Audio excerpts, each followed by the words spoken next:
보시는 복된 말씀은 사무엘상 7장 3절로 12절까지 말씀입니다. 제가 가지고 있는 성경 417페이지가 되겠습니다. 사무엘상 7장 3절로 12절까지 말씀입니다. 받들어 봉독하겠습니다. 사무엘이 이스라엘 온 족속에게 일러 가로되 너희가 전심으로 여호와께 돌아오려거든 이방 신들과 아스다롯을 너희 중에서 제하고 너희 마음을 여호와께로 향하여 그만 섬기라. 너희를 블레셋 사람의 손에서 건져 내시리라. 이에 이스라엘 자손이 바알들과 아스다롯을 제거하고 여호와만 섬기니라. 사무엘이 가로되 온 이스라엘은 미스바로 모이라. 내가 너희를 위하여 여호와께 기도하리라 하매 그들이 미스바에 모여 물을 길어 여호와 앞에 붓고 그날에 금식하고 거기서 가로되 우리가 여호와께 범죄하였나이다 하니라. 사무엘이 미스바에서 이스라엘 자손을 다스리니라. 이스라엘 자손이 미스바에 모였다 함을 블레셋 사람이 듣고 그 방백들이 이스라엘을 치러 올라온지라. 이스라엘 자손이 듣고 블레셋 사람을 두려워하여 사무엘에게 이르되 당신은 우리를 위하여 우리 하나님 여호와께 쉬지 말고 부르짖어 우리를 블레셋 사람의 손에서 구원하시게 하소서. 사무엘이 젖 먹는 어린 양을 취하여 온전한 번제를 여호와께 드리고 이스라엘을 위하여 여호와께 부르짖음에 여호와께서 응답하셨더라. 사무엘이 번제를 드릴 때에 블레셋 사람이 이스라엘과 싸우려고 가까이 오매 그날에 여호와께서 블레셋 사람에게 큰 우뢰를 발하여 그들을 어지럽게 하시니 그들이 이스라엘 앞에 패한지라. 이스라엘 사람들이 미스바에서 나가서 블레셋 사람을 따라 벳갈 아래에 이르기까지 쳤더라.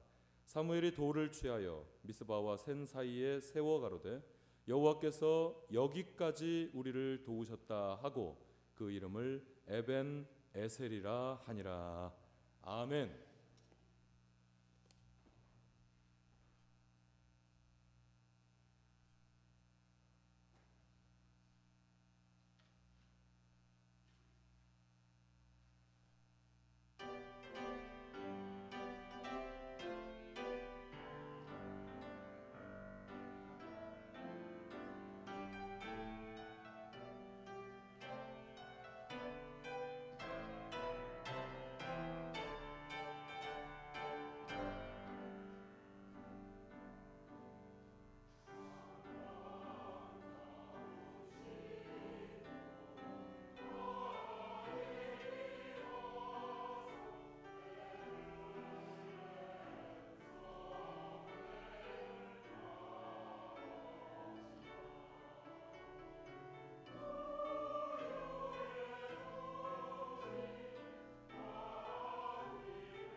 기도하겠습니다.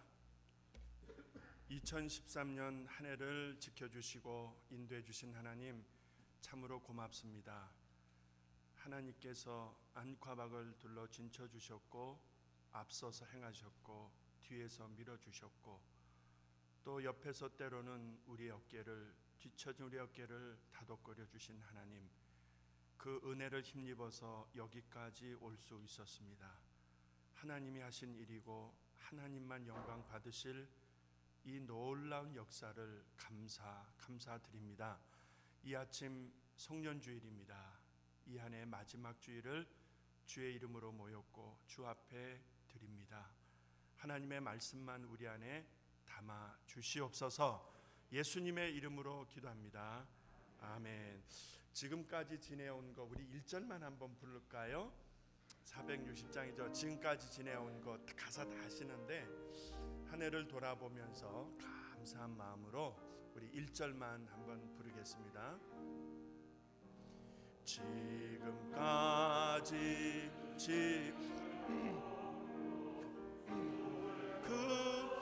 크신 은혜라 한이 없는 주의 사랑 어찌 이루 말하랴. 자나깨나 주의 손이 항상 살펴주시고 모든 일을 주 안에서 형통하게 하시네. 2013년 마지막 송년주일 끝자락에서 저는 다사다난했던 한 해를 돌아보면서 특별히 우리 레이뷰 공동체가 결코 잊어서는 안 되고 잊을 수 없는 2013년 한 해이기에 하나님의 은혜 가운데 한 해를 돌아보면서 나름대로 레이뷰 10대 뉴스라고 하는 제목으로 이런저런 일들을 살펴보게 되었습니다. 제 마음에 떠올려지는 일들이 많이 있었습니다만 한 10가지 주요 사건들을 정리해 보면서 하나님이 이렇게 인도하셨었구나, 하나님이 이렇게 우리 가운데 함께 하셨었구나 하는 귀한 은혜를 여러분 다시금 한번 되새겨 보시기를 바랍니다. 2월 10일 제64차 한민노회 정기노회가 열리기 전날 교회 분쟁에 관련된 일부 장로들이 레이크뷰 교회를 떠날 것을 한민노회 총무와 서면 서약한 일입니다. 이 일은 그 누구도 상상할 수 없었던 일이었습니다. 모든 것을 포기하고 떠나는 일이었습니다. 2월 11일 그 다음날 제64차 한민노회 정기노회에서 상임사법점권위원회는 교회 분쟁에 관련된 일부 장로들에 대한 최종 판결을 유보하고 3개월 이내에 교회를 떠날 것을 명하였습니다. 이는 레이크뷰 장로교의 모든 분규가 종결된 것을 의미하는 것이었습니다. 3월 17일 세 번째, 여러분이 쓰고 있는 이 주보입니다. 주보. 그러니까 쉽게 얘기하자면은 제가 우리 교회 부임해서 4년 동안 그 전에 쓰던 주보를 그대로 썼습니다. 원로 목사님 이름을 빼달라는 원망의 소리도 들었고, 왜 이것을 이렇게 안 바꾸고 이렇게 하느냐 불평의 소리도 수없이 들었습니다. 그러나 묵묵히 4년을 기다리다가 지난 3월 17일 오늘의 주보를 바꾸어서 지금까지 사용하고 있습니다. 이제 말씀을 드리겠습니다. 내년 한 2월쯤 되면은 교회의 새로운 주보가 여러분의 손에 들려지게 될 것입니다. 새로 제작 중에 있습니다. 3월 24일 네 번째, 고난 주간을 맞이해서 전교인 다니엘식 금식 기도를 선포하고 한 주간 우리 성도들과 함께 전심으로 금식하며 기도했던 일입니다. 참으로 놀라운 일이었었죠. 3월 24일 우리 교회 수건이었었던 제자훈련 35주 예정으로 첫걸음을 띄었던 주일입니다. 우리 교회 부임할 때에 청빙위원들과 나눈 대화 중에서 제가 가장 마음에 두고 주된 사역으로 생각했던 하나님의 사람을 세우자라는 제자 훈련의 사역이 드디어 이때 첫걸음을 띄게 되었던 것입니다. 3월 31일 부활주일 당회 구성을 위한 공동회의를 실시하여 두 분의 장로님을 피택하게 되었습니다. 이날 일부 장로님들에 의한 예사랑교회가 창립을 하게 됩니다. 7번째 6월 2일 2달간의 교육을 마친 피택 장로의 장로 장립식이 거행되어졌습니다. 이 말은 우리가 당회를 구성하게 되었다 이 말입니다. 8번째 6월 27일 우리 교회 원로 장로님이셨던 그리고 모든 교회 아비로서 신앙의 본을 보여주셨고 교회 발전과 특별히 한국학교의 발전에 헌신하셨던 우리 노승석 장로님이 오전 5시 50분의 시간으로 하나님의 부르심을 받은 일입니다. 교회의 큰 어른이 소천하신 날이었습니다. 9번째 9월 9일 우리 레이크뷰 교회당에서 열린 제66차 한민회 정기노회에서 법적 당회 역할을 해왔던 레이크뷰 A씨가 해체되는 날이었습니다. 이날 참석한 교우들의 면면을 제가 기억을 합니다. 노 회장님이 해체 선언을 하자마자 그 자리에서 벌떡 일어나서 야! 하고 함성을 지르셨던 그 모습을 저는 잊을 수가 없습니다. 야! 하는 것을 박수 치면서. 그리고 10번째 9월 29일 38명의 일꾼을 임직하게 되었습니다. 14명의 안수, 집사 안수, 그 다음에 4명의 집사 취임, 그 다음에 2명의 명예 집사, 7분의 시무 권사, 그리고 11분의 명예 권사, 총 38명의 일꾼들을 임직하게 되었다 이 말입니다. 참으로 놀라운 일이었죠. 제가 두루두루 생각하면서 살펴본 한 해에 있었던 많은 사건 중에서 이 사건들을 여러분들과 나누고 싶었습니다. 한번 생각해 보십시다. 그때 하나님이 함께 하셨고 인도하신 흔적이 아니었습니까? 우리가 잊고 있었는지는 몰라도 2013년 한 해에 이런 일들이 있었습니다. 어떠십니까, 여러분? 아무리 생각해 보아도 우리의 수고나 노력이 아니라 하나님이 하시는 일인 줄로 믿습니다. 하나님이 하신 일인 줄 믿습니다. 우리 하나님께 박수 한번 올려드리겠습니다.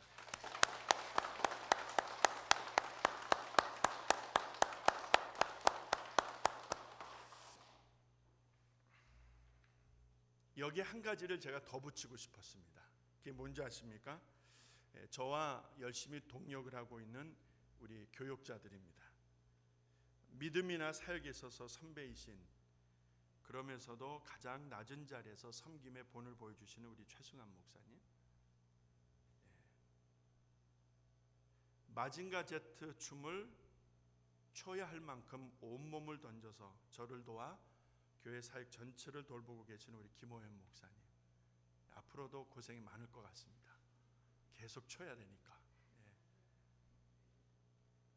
공부하랴 사역하랴 바쁜 중에도 은혜스러운 찬양, 영감 있는 찬양을 위해서 지난 2년이 넘도록 한결같이 섬겨오고 있는, 저랑 너무나 똑같이 생겨가지고 성도들이 가끔 헷갈리는 그 사람, 우리 조희한 목사님. 그러고 보니까 진짜 비슷하게 생겼더라고요.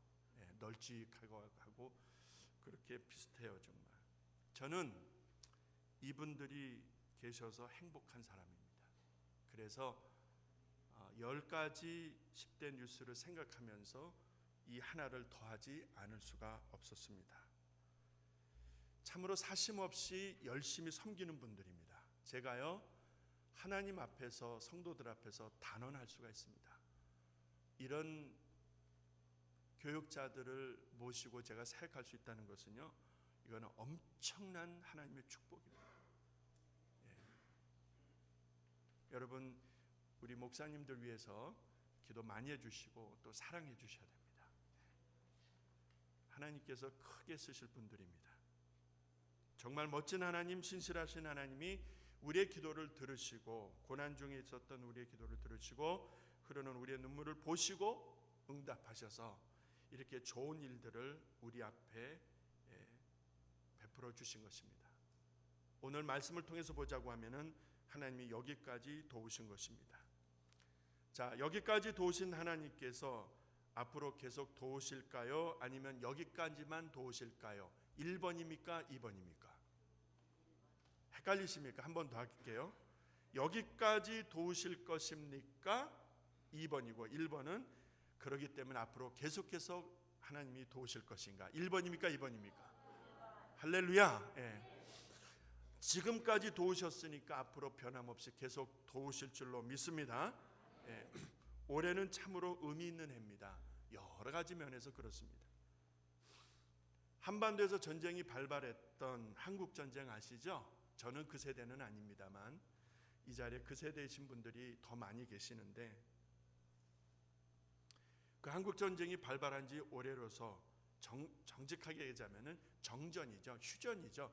아직 끝난 게 아닙니다. 그냥 잠깐 쉬고 있다는 그런 의미가 되겠죠. 냉정하게 얘기하자면 그 정전이 된 지 60주년이 되는 해입니다. 올해가 이제 올해가 다 갑니다만 한때 나라 전체가 피비린내로 진동했던 그런 절망의 한복판에 있었을 때에 이제는 이렇게 끝나는 것인가 하던 그 절망의 한복판에 있었을 때에 유엔군을 통해서 그들의 도움을 통해서 우리나라는 다시 회생하게 됩니다. 절체절명의 위기에서 극적으로 살아나게 됩니다. 죽음의 공포, 모든 것이 다 부서지고 깨어진 절망을 극복하고 평화를 가져오기 위해서 수많은 사람들이 생명을 바친 사건들입니다. 그렇게 숭고한 죽음이 밑거름이 되어서 오늘의 대한민국이 세워진 줄로 믿습니다. 60년이 지난 오늘을 돌아보십시다. 딱 60년이 지난 오늘을 돌아보십시다. 한국 전쟁 후 가난과 폐허 속에 있었던 당시 대한민국의 1년 기준으로 1인당 개인 소득이 얼마인지 아십니까? 혹 기억들 하세요? 그 당시에 미국 화폐 단위로 보자면 76불이었다고 합니다. 그 당시 비교를 해보시면 그게 얼마나 작은 액수인지를 아시게 됩니다. 당시 태국은 220불이었고요. 가난하다고 하는 필리핀도 170불이었습니다. 우리나라는 76불이었습니다. 반의 반도 못 미치는 액수였었죠. 그만큼 모든 것이 다 무너지고 깨어진 절망 속에 있었던 우리나라, 우리 민족이었습니다. 그러나 지금은 어떻습니까? 1인당 국민소득이 2만 불을 넘는 시대를 살고 있습니다. 그뿐입니까? 세계 경제 대국 10위권에 진입을 했고요. 건설 규모도 세계 3위, 철강 제조 산업도 세계 규모에서는 5위, 무역 규모도 세계 12위, 특별히 주력 사업인 반도체 생산 규모는 세계 1위입니다. 자동차 규모는 어떨까요? 자동차 생산 규모는 세계 5위입니다. 5위. 여러분 스마트폰 다 가지고 계시죠? 없는 사람은 옛날 폰 가지고 계신 분들이 있더라고요. 존경스러워요. 진짜 존경스러워요. 나도 그걸 갖고 싶더라고요. 왜? 걱정이 안 되는 거예요. 잊어버려도 그만이고 떨어뜨려도 그만이고 뭐 눌려서 소리가 들리나 뭐 걱정이 안 되는 거예요. 그 전화로 바꿀까 싶어요 지금. 여러분 컴퓨터 보급률이 1위고요. 스마트폰 생산 그 비중이 세계에서 단연 1위고요. 초고속 통신망 보급률도 세계 단연 1위입니다. 여러분 별로 감동이 안 되시네요. 잘 모르시니까 그러시겠죠. 얼마 전까지만 해도 세계 전자시장을 석권하고 왕노릇했던 일본의 그런 시장을 한국 제품이 40% 이상 먹어 들어간다 그러죠. 그러니까 10개가 있었다고 하면 지금은 4개나 5개 이상이 한국 제품이라는 거예요. 삼성이나 LG가 그 마케팅을 부시고 들어가는 거예요. 그뿐입니까? 텍사스 레인저스하고 역대 최고 액수로 추신수 선수가 계약을 맺었어. 그런데 재미난 게 뭐냐면, 참 기분 좋은 게 뭐냐면, 역대 아시안 선수로는 최고 액수입니다. 최고. 그 전에는 이치로라고 하는 선수 아시죠? 이치로, 일본 선수. 저기 마리너스에 있다가 양키스로 와 있었던 이 중심 타자였습니다. 센터 외야수를 보고 있는 이 이치로보다도 더 많은 거예요. 단연탑이에요, 단연탑. 이 정도면 한국 잘 나가는 거 아닙니까? 얼마 전까지만 해도 76불이었어요. 76불. 모든 것이 다 무너지고 깨어지고 죽고 피비린내 나는 내일에 대한 기대를 가져볼 수 없을 만큼 다 폐허가 된 전쟁 후의 한국을 생각한다면 지금은 이것은 놀라운 기적의 역사인 줄로 믿습니다. 예. 그런데 냉정하게 현실을 들여다보십시다. OECD 국가 중에서 자살률은 1위. 자살률 1위. 참 안타깝습니다. 그리고 지역 간, 계층 간, 지역 간이면 뭔지 아시죠? 남부, 전라도, 경상도. 그렇습니다. 서울과 지방입니다. 이 지역 간, 계층 간, 세대 간, 특별히 이념 간에 있어서 갈등과 대립이 너무나 심한 거예요. 너무나 심한 거예요. 나랑 조금만 다르면 다 적이에요, 저. 세상에 이런 경우가 어디 있습니까? 이런 경우가. 한편으로는 세계 선교 2위라고 자부하던 우리나라가 아닙니까? 미국 다음으로 많은 선교사를 파송하고 세계 선교를 위해서 정말 큰 일을 행한다라고 하면서 큰 자부심을 가지고 있는 것이 사실입니다. 그러나 실상 그 내면을 들여다보면 이런 처참한 영적, 그 다음에 어떤 내적, 그리고 크게는 사회적, 정치적 모든 면에서 금이 가고 있다는 것을 우리는 인정하지 않을 수가 없습니다. 무슨 말입니까? 하나님을 믿고 의지하며 부르짖던 때에 새로운 역사를 이룰 수 있었던 우리나라, 그 폐허와 죽음의 공포 속에서 살아나서 위대한 역사를 이루었던 우리나라의 역사를 들여다본다면 지금은 모든 것이 세계 최고의 수준에 오르고 있는데, 최고의 수준이요. 한국에서 오신 분이요, 제 컴퓨터 인터넷 접속하니까 왜 이렇게 늦어? 그러더라고요. 옆에서 나는 아무렇지도 않은데 뭐 이렇게 늦어? 그러는 거예요. 속으로 열불이 나더라고요. 아니 뭐가 늦느냐는 거예요. 저는 제가 볼 때는 안 늦거든요. 하고 이렇게 하니까 금방 들어가는데, 한국에서 오신 분들은 그래 가지고는 안 된다는 거예요. 그냥 이 초고속에 초고속. 모든 것이 빠르고 높고 많고 넉넉해졌고, 그런데 실상 그 내면은 처절하게 금이 가고 있다, 이 말입니다. 나라와 민족이 바람 앞에 있는 등불처럼 어려웠을 때 하나님이 살려주셨었는데, 그분이 붙들어 주셨었는데, 오늘의 이 처참한 사회적 현상과 민족적 갈등 대립을 보면서 하나님을 떠난 모습이 아닌가 하는 두려움을 갖게 되는 것입니다. 등 따숩고 배부르니까 여러분 달라지는 것입니까?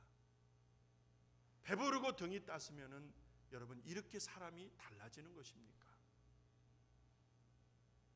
한국 교회가요, 정체 현상, 90년대 정체 현상이 일어났다는 그런 통보는 다 들으셔서 아시잖아요. 그 정체라는 말은요 사실은 없습니다. 이 말은 맞는 표현이 아니죠. 이게 하향 곡선 아니면 상향 곡선 아니면 하향 곡선입니다. 그러니까 쉬운 말로 자전거가 계속 움직여야지 서 있는다 말이 됩니까?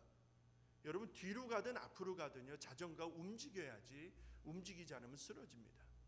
한국 교회가 한때는 정체 현상으로 있다가 내리막길로 하향 곡선을 그린다는 많은 통계 자료들을 보고 염려들을 해왔죠.